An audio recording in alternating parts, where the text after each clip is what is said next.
بسم اللہ الرحمن الرحیم، الصلاۃ والسلام علیکہ یا رسول اللہ وعلی آلک واصحابک یا سیدی یا حبیب اللہ۔ محمد افضل صاحب صفدر آباد سے، انہوں نے سوال کیا کہ حضور پیر و مرشد کی طرف سے یا پھر کوئی بھی ہم وظیفہ پڑھتے ہیں اور اوراد و وظائف میں سے ہم وظیفہ اختیار کرتے ہیں تو قرآن و حدیث میں اس کی اصل کیا ہے؟ اور دوسرا ان کا سوال یہ ہے کہ حضور اگر کوئی چیز گم جائے تو اس کو تلاش کرنے کا یا وہ گم شدہ چیز مل جائے، اس کا کوئی وظیفہ ارشاد فرما دیں۔ تو آپ نے دو سوال کیے۔ جو آپ کا پہلا سوال ہے کہ اوراد و وظائف جو ہم پڑھتے ہیں اس کی حدیث شریف میں اصل کیا ہے؟ تو وظائف تو پیارے حبیب صلی اللہ علیہ وآلہ وسلم اپنے صحاب کو عطا فرمایا کرتے تھے۔ مشہور روایت ہے، ایک صحابی رسول حاضر خدمت ہوئے، عرض کی یا رسول اللہ کوئی وظیفہ ارشاد فرما دیں، تو آپ صلی اللہ علیہ وآلہ وسلم نے ارشاد فرمایا کثرت سے لا الہ الا اللہ یہ پڑھا کرو۔ ایک اور صحابی کے حوالے سے ملتا ہے، انہوں نے سوال کیا یا رسول اللہ میری بخشش کے لیے جو چیز کافی ہو وہ وظیفہ ارشاد فرما دے، تو آپ نے فرمایا کثرت سے استغفار کیا کرو، استغفر اللہ یہ پڑھا کرو۔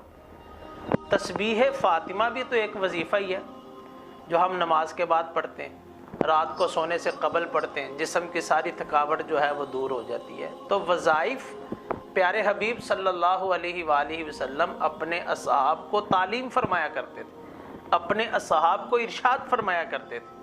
حضرت عمر بن شعیب رضی اللہ تعالیٰ عنہ اپنے والد محترم سے روایت کرتے ہیں کہ نبی اکرم صلی اللہ علیہ وسلم ہمیں ایسے کلمات سکھایا کرتے تھے جس سے گھبراہٹ دور ہو جائے، جس سے پریشانی جو ہے وہ دور ہو جائے۔ آپ سے پوچھا گیا حضور وہ کلمات کون سے ہیں؟ تو آپ نے ارشاد فرمایا وہ کلمات یہ ہیں، بسم اللہ اعوذ بکلمات اللہ التامات من غضبہ وعقابہ وشر عبادہ ومن ہمزات الشیاطین وان یحضرون۔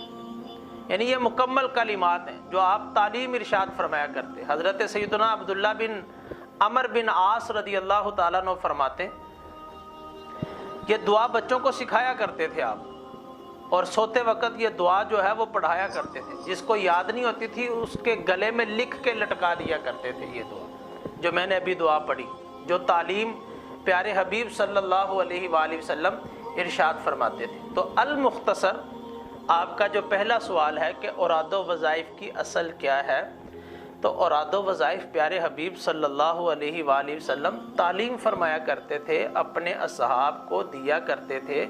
تسبیح فاطمہ، استغفار، کلمہ طیبہ کا ورد، اور یہ کلمات جو میں نے ابھی پڑھے، بسم اللہ اعوذ بکلمات اللہ التامات من غضبہ وعقابہ وشر عبادہ ومن ہمزات الشیاطین وان یحضرون، یہ کلمات تعلیم ارشاد فرماتے، اور اس کے ساتھ صحابہ کرام پھر اپنے بچوں کو یہ کلمات سکھایا کرتے تھے۔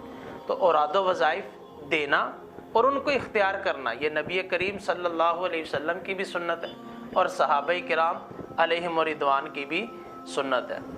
دوسرا جو آپ نے سوال کیا کہ حضور کوئی چیز گم ہو جائے اور گم شدہ چیز مل جائے، اس کو کرنے کا کوئی وظیفہ ارشاد فرما دیں۔ اگر کوئی چیز گم جائے تو سورہ والضحیٰ 7 مرتبہ پڑھی جائے، 7 مرتبہ سورہ والضحیٰ پڑھی جائے۔ اللہ نے چاہا تو جو گمی ہوئی چیز ہے وہ آپ کو مل جائے گی۔ 7 مرتبہ سورہ والضحیٰ مکمل پڑھی جائے، اور پڑھنے کا مطلب یہ ہے کہ آپ کے کان آپ کی آواز کو سن سکیں۔ یہ باوضو آپ سورہ والضحیٰ کو 7 مرتبہ پڑھیں۔ اس کے ساتھ ساتھ ایک اور وظیفہ بھی آپ کر لیجئے جو کہ ایک اہم کتاب میں ذکر فرمایا گیا۔ اگر کوئی چیز گر جائے یا آپ رکھ کر بھول گئے یا چوری ہو چکی ہے تو آپ انا للہ و انا الیہ راجعون یہ پڑھتے رہیں اور اس چیز کو تلاش کرتے رہیں جو آپ رکھ کر بھول چکے ہیں یا پھر جو چوری ہو چکی ہے۔ اللہ نے چاہا تو آپ کو وہ چیز مل جائے گی یا اس کا نعم البدل اللہ پاک آپ کو عطا فرما دے گا۔ انا للہ و انا الیہ راجعون یہ کلمات جو ہے وہ کثرت کے ساتھ پڑھے جائیں۔ سورہ والضحیٰ آپ پڑھنا چاہیں تو وہ 7 مرتبہ پڑھ لیں، اللہ نے چاہا تو گمشدہ چیز مل جائے گی۔ یا پھر انا للہ و انا الیہ راجعون، یہ کلمات کثرت کے ساتھ پڑھے جائیں، اللہ نے چاہا تو گمشدہ چیز مل جائے گی یا اس کا نعم البدل اللہ پاک عطا فرما دے گا۔ اللہ پاک ہر مسلمان کو ہر طرح کی آفت سے، بیماری سے، چوری ڈکیٹی سے اور مال کے گم ہو جانے سے محفوظ فرمائے، اولاد کے گم ہو جانے سے محفوظ فرمائے۔ بعض اوقات احباب کی طرف سے یہ بھی سوال آتا ہے کہ حضور بچہ گم ہو گیا، مل نہیں رہا، تو سورہ والضحیٰ کا وظیفہ اس کے لیے بھی مجرب ہے۔